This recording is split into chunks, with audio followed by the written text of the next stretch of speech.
உதயண்ணா பிறந்தது வந்து சண்டே, ஞாயிற்றுக்கிழமை வந்து ஞாயிறுன்னா சூரியன் சொல்லுவாங்க. பட் அந்த சூரியன் நம்ம கட்சியினுடைய சின்னமாக இருக்கக்கூடிய சூரியன் வந்து அன்றைக்கி பிறந்திருக்குன்னா அதே கிழமையில் அவர் பிறந்திருக்கிறப்போ இந்த கட்சிக்கு உள்ள முழு தகுதியும் அவருக்கு இருக்குன்னு அர்த்தம்.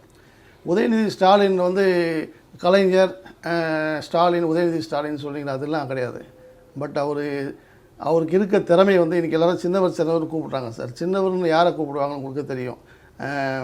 முன்னாள் முதலமைச்சர் புரட்சித் தலைவர் எம்ஜிஆர் அவரை வந்து எல்லாம் சின்னவர் தான் கூப்பிடுவாங்க.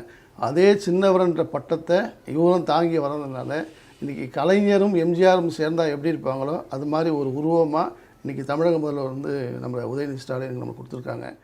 பட்டு மக்கள் மத்தியில் வந்து இன்றைக்கி எம்ஜிஆர் அப்போ போகிறப்ப என்ன எழுச்சி இருந்துச்சோ, கலைஞர் பேசுகிறப்ப மக்கள் மத்தியில் என்ன எழுச்சி இருந்துச்சோ அது ரெண்டும் கலந்த கலவையாக இன்றைக்கி உதயநிதி ஸ்டாலின் இருக்கார்.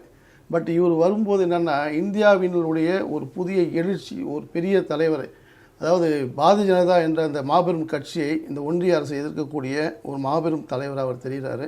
இன்றைக்கி கலைஞர், மாண்புமிகு முதல்வர் ஸ்டாலின், உதயநிதி ஸ்டாலின் சொல்கிறீங்களே, இவங்க ரெண்டு பேரையும் கிராஸ் பண்ணி அதுக்கு மேலே ஒரு படி போகக்கூடிய சூழ்நிலை இன்றைக்கி இளைஞர் மத்தியில் இருக்குது சார்.